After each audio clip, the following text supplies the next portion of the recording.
The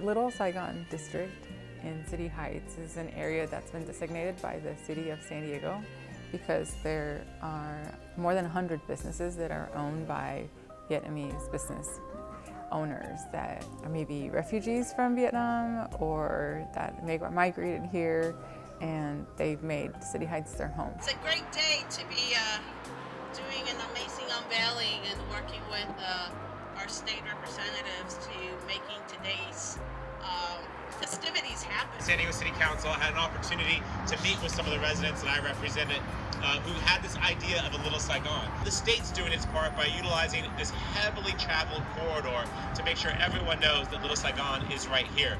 When we first established the organization, we already talked to him about the idea and how we want to change the portion of Boulevard. Little Saigon San Diego Foundation made that area designated and special so that they could increase the economic viability of the area. So in partnership with them and with the El Cajon Boulevard Business Improvement Association, we came together and created Little Saigon Stories as a project to get to know the people of City Heights more, get to know these shop owners. What do these shops look like from the inside? Because I think a lot of people pass this area by because it looks a little bit run down.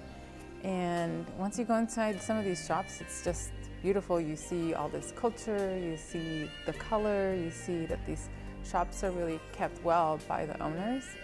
And that's, I think, the kind of story that we want to highlight, the richness of the culture that is there. It speaks to City Heights because City Heights is an incredibly diverse neighborhood. So to highlight one culture, we don't want to make one culture more important than the other, but I think it helps people see individual stories and connect to them and also realize that, hey, maybe we're not that different, and hopefully it helps bridge cultures together more so that the neighborhood can come into a more unified vision and help each other improve, whatever that means to them. And our mission in that effort is to create more healthy communities. And it's really an initiative that's backed by the California Endowment. Like, how can City Heights be a healthier community through an art project like this? And I think that's the whole reason why we're doing this. My role has come in on the last phase of the project. So this project has been going on for about 1.5 years, where workshops have been done and stories have been collected and people have been developing all these relationships. When I came on board, I was asked to really kind of see through the end, the part where we now show the films and show the photos and talk to the people in the community more in depth about, like, what do these changes mean, and connect with, hopefully, the population that is outside of Little Saigon as well about what's happening here.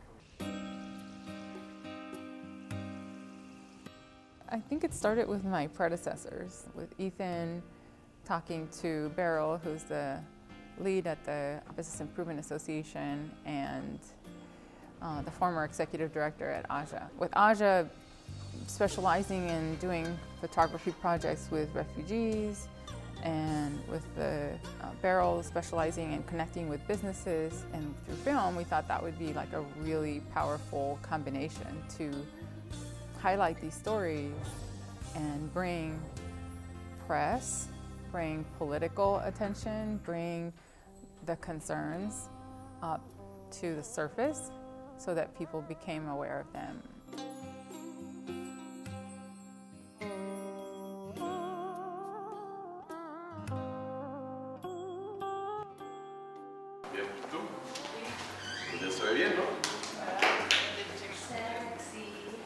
this is great. Yeah, no, it's good. So I got one more thing to resolve.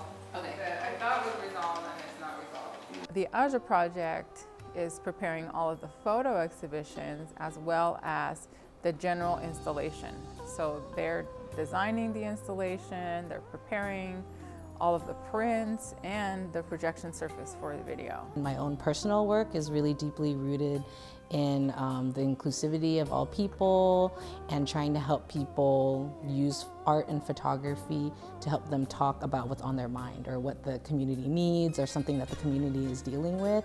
And so when I first heard about the Little Saigon project, I thought this is a great way to illuminate a community that a lot of people don't really know about. I love working at Aja and working on the projects here at this organization, and it was a chance for me to partner with Media Arts Center, whose mission is really to provide a platform for underrepresented people to be in the media today, to provide more accurate representation.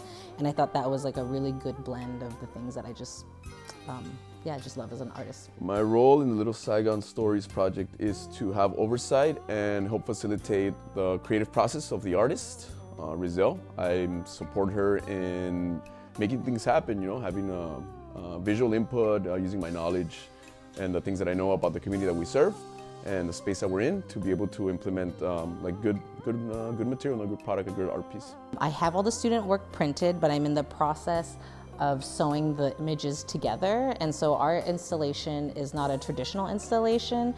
It has an installation, like 100 images that are on flags, and then we also have video. So it's like a very interdisciplinary project. And yeah, so right now I'm just getting ready to sew all the things together so that I could install it at Fair and 44. Some of my hopes for the Little Saigon Stories and Mobile Museum is for the participants of all of the programs leading into the culminating events to be more engaged in their community, to understand that the community is invested in their well-being, and also to understand more context around their individual stories.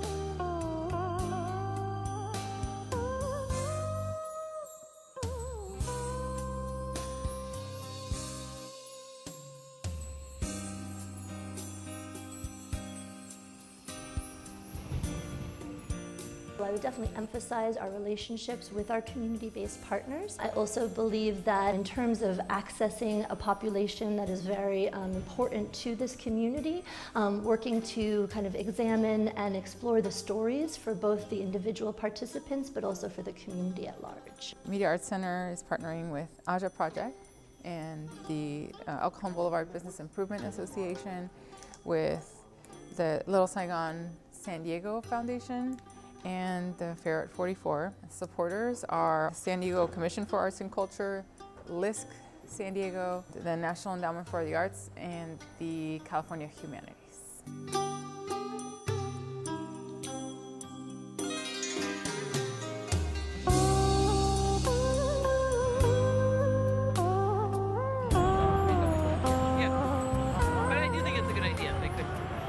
Because I said this, that really is likely to be the main entrance because of the intersection. You want to close that other one then? No. But if there was a volunteer, I'd say, okay, let's make use of that. The planning process for the exhibition phase is bringing all the partners together, and everybody kind of does a different role, and then we execute on an agreed upon date.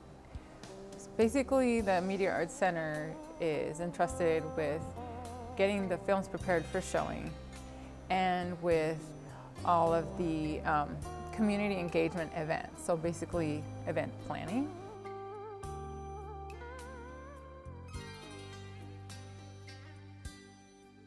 I think that the biggest challenge for me has been moving forward a project that has already had a history and coming into something that requires a lot of depth, but being a new person.